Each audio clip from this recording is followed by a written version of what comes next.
सुखाचा विचारच नाही पण ऐका, महत्वाचं ऐका, जीवनामध्ये माणसाला दोनच गोष्टी पाहिजे. किती गोष्टी पाहिजे? दोनच गोष्टी.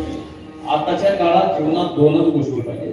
पहिली गोष्ट आहे ना जीवनामध्ये, सुख पाहिजे. काय पाहिजे? सुख पाहिजे.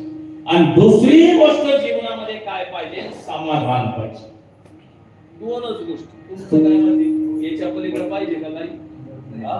याच्या पलीकडे तुम्हाला काही नको. पहिली गोष्ट आहे तुम्हाला सुख पाहिजे, दुसरी गोष्ट तुम्हाला समाधान पाहिजे. सुख पाहिजे असेल तर नित्य नेमानं हरिकाठाला यावं लागेल. सुख जर पाहिजे असेल तर नित्य नेमानं काकड्याला यावं लागेल. बरोबर? सुख पाहिजे असेल तर नित्य नेमानं ज्ञानेश्वरी वाचावा लागेल. सुख पाहिजे असेल तर नित्य नेमानं वारीला जावा लागेल. सुख पाहिजे असेल तर नित्य नेमानं भजनाला यावा लागेल. सुख जर पाहिजे असेल तर नित्य नेमानं गाथा वाचावा लागेल. सुख जर पाहिजे असेल तर नित्य नेमानं संत समागमामध्ये यावा लागेल. आणि संत समागमामध्ये जर आले नाही